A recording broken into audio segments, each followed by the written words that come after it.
Deje mentrar, ti recompensare. Su prompsa lo cambiaria to do. The rain had been falling since late afternoon, slow at first, then heavier as night arrived. By the time darkness fully covered the small neighborhood, the sound of water hitting the roof and the narrow street outside had become constant, almost like a low drum beating without rest. Elena sat alone in her modest living room, a warm blanket wrapped around her shoulders. The house was quiet except for the rain and the soft ticking of the clock on the wall. She was not a woman who enjoyed silence, but she had learned to live with it. Life had taught her that quiet was safer than noise, more predictable than people. After a long day of work, she preferred simple routines, tea in her favorite cup, a dim lamp instead of bright lights, and an old book resting unopened on her lap. Her thoughts were heavier than the rain outside, but she kept them under control, just as she always did. The wind suddenly pushed harder, shaking the windows. Elena glanced toward the front door without knowing why. The streetlight outside flickered, casting weak shadows across the walls. She told herself it was nothing. Stormy nights often played tricks on the mind. Still, a strange feeling settled in her chest as if something was about to interrupt her carefully protected peace. Then came the knock. It was sharp and sudden, cutting through the sound of rain.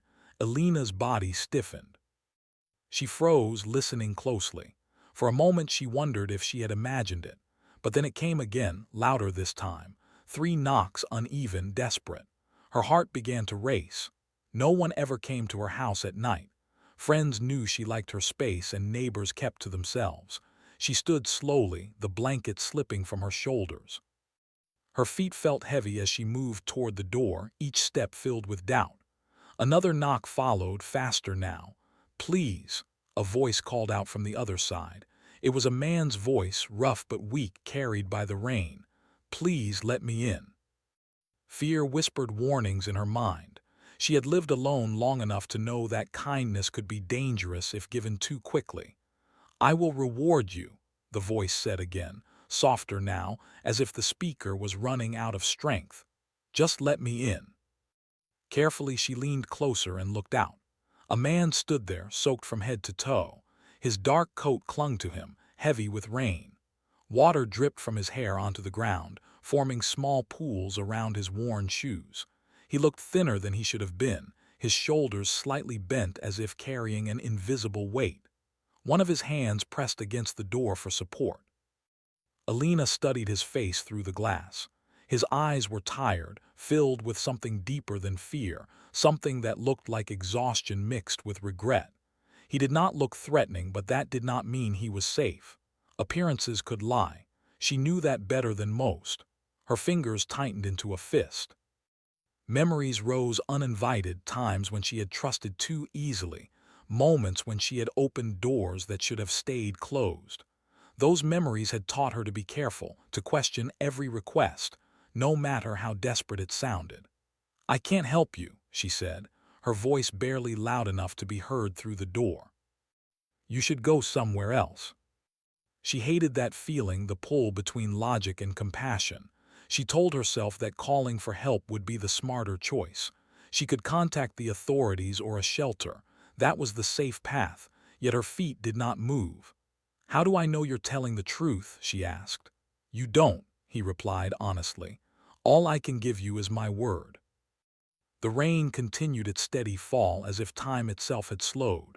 Elena looked at the man again, noticing small details, the shaking of his hands, the way he avoided sudden movements, the careful distance he kept from the door as if afraid to scare her. "What's your name?" she asked at last. "Matteo," he said, "and I promise I won't cause you any trouble." Promises were fragile things. She had once believed in them completely. Now she treated them like glass, beautiful but easily broken. Elena turned away from the door and paced the small hallway. Her thoughts raced. If she let him in, she risked her safety. If she didn't, she risked leaving a human being out in the cold rain, possibly in danger. There was no perfect choice, only the one she could live with. She stopped near the coat rack, staring at the floor. A quiet voice inside her asked a simple question. "What kind of person do you want to be tonight?" She took a deep breath and walked back to the door. Her hand rested on the lock. For a moment she hesitated, listening to her own heartbeat. Then slowly she turned the key. The door opened just enough for her to look at him directly. Cold air rushed in, along with the smell of rain. "You can come in," she said firmly, "but only for a little while, and you stay where I can see you." "I won't forget this." Alina grabbed an old towel from a nearby shelf and handed it to him without getting too close. "Dry yourself," she said. "You're soaking." This was a man who had lived through things that had left marks. "You can sit," she said, pointing to a chair near the door. "Don't go any farther." She folded them together, trying to hide it. "You said you would reward me," she said, breaking the quiet. "What did you mean by that?" Complicated answers usually meant trouble. "You don't have to explain tonight," she said. "You can rest for a bit, then you'll leave when the rain slows down." Without saying anything, she poured another cup of tea and placed it on the table, then pushed it toward him with the edge of her hand. "Drink," she said. "It will help." As Matteo sipped the tea, color slowly returned to his face. The rain continued outside, but inside the house, something had shifted. The night was no longer just another quiet evening. It had become the beginning of something uncertain. Alina leaned against the wall, watching the stranger warm his hands around the cup. She had opened her door, but more importantly, she had opened a small crack in her carefully guarded life. She did not know yet that this simple act would lead to changes she could not imagine. For now, all she knew was this: the knock in the night had been answered, and nothing would be exactly the same again. The rain did not stop that night. It softened a little, but it never fully went away, as if the sky itself was unsure whether to let the moment end. Inside the house, the air felt warmer now, filled with the quiet sound of breathing and the faint smell of tea. Alina remained standing near the wall, her arms crossed, watching Matteo carefully. Matteo sat on the chair just as she had told him, holding the cup with both hands. He drank slowly, almost carefully, as if afraid the warmth might disappear if he moved too fast. His eyes stayed mostly on the cup, only lifting now and then to glance at her. He did not speak unless she spoke first, and that silence made Alina feel both safer and more uneasy at the same time. She moved back to the living room and sat on the edge of the sofa, keeping enough distance to feel in control. The lamp cast soft shadows on the walls, and in that gentle light, Matteo looked less like a stranger and more like a tired man who had walked too far without rest. "You can put your coat over there," she said, pointing to a hook near the door. "It'll dry faster." They left too much room for thoughts to wander into dark places. "You said you had nowhere else to go," she finally said. "Why?" She reminded herself that this was temporary. He would leave soon. She just needed to get through the night. "Start with something simple," she said. "Where were you headed before you knocked on my door?" "Trying to think." "You can stay until the rain eases," she said without looking at him. "But after that you'll have to go." Without thinking too much, she grabbed a second blanket from the back of the sofa and placed it on the chair beside him. "Use that," she said, "just for the night." As the minutes passed, the tension in the room slowly shifted. Matteo began to relax just a little. His shoulders lowered and his breathing became steadier. Alina stayed alert, but she could not deny what she saw. He was not acting. He was not pushing boundaries. He was simply there, existing quietly. After a while, Matteo spoke again. "You didn't have to open the door," he said. "Most people wouldn't have." His words lingered in the room, heavy with meaning. She wondered what kind of life had taught him that lesson. The clock ticked on. Outside, a car passed, its headlights briefly lighting up the room. Alina felt the weight of the day settle over her. She was tired, but she did not feel ready to sleep, not with a stranger in her home. "You can rest there," she said, pointing to the chair again. "I'll be in the other room." She stared at the ceiling, her thoughts restless. She told herself she had done enough, that she was not responsible for his life or his choices. Still, her mind returned to his words, his tired eyes, the way he had said he waited too long. After what felt like hours, she got up quietly and walked back to the living room. Mateo was asleep, sitting upright, the blanket pulled tightly around him. His face looked calmer now, free from the tension she had seen earlier. She stood there for a moment watching him. He looked harmless, human, someone who had once had a life that made sense. She returned to her room and slept lightly, waking at every sound. Morning came slowly. The rain had finally stopped, leaving behind a dull gray sky. Light filtered through the curtains, soft and quiet. Alina woke first. She went to the kitchen and started the kettle again, more out of habit than kindness. When she returned to the living room, Mateo was awake, sitting just as he had been before, as if afraid to take up more space than allowed. "Good morning," he said softly. "Morning," she replied. She handed him a fresh cup of tea. The rain stopped. "You should be able to leave soon." "What do you mean?" "Whatever you're about to say," she said, "make sure it's the truth." She set the cup down on the table more firmly than she intended. The small sound echoed in the quiet room. "What do you mean by that?" she asked again, slower this time. Mateo straightened in his chair. He looked nervous now, not desperate like the night before, but careful, as if every word mattered. "I mean, I didn't choose this house at random," he said. "But I also didn't choose it with bad intentions." Daylight made everything clearer and harder to ignore. "You said you were looking for someone like me," she said. "Why?" Carefully. "You understand how this looks, right? You also said you were looking for someone like me. Start explaining." "I ran from responsibility for a long time. Because people like you still believe in doing the right thing, even when it's uncomfortable." The street was calm now, washed clean by the rain. Life was moving on as if nothing important had happened during the night. She wondered how many moments like that passed unseen every day. "How long do you plan to stay?" she asked, still facing the window. "I wasn't planning to stay at all," Mateo said. "Just to speak with you, to ask. And maybe guidance. To let me try to make things right." About people who trusted him and paid the price when he walked away. He did not name names. He did not try to excuse himself. "I convinced myself that leaving was easier," he said. "That time would solve things. It didn't. But I don't know how to begin." She did not ask what happened to the sister. Some truths did not need to be spoken yet. "And you think talking to me will help you be honest?" she asked. "I think," he said carefully, "that saying things out loud makes them real, and I think you won't let me lie to myself." The minutes passed quickly. When she checked the clock, more than 10 had gone by. "You should leave," she said finally. Mateo stood immediately. "Of course. Take care of yourself." Alina locked it and leaned against it, her heart beating faster than before. The house felt quiet again, but different, as if something invisible had been moved out of place. She walked back to the living room and sat down. She told herself this was over, that she had done what was reasonable.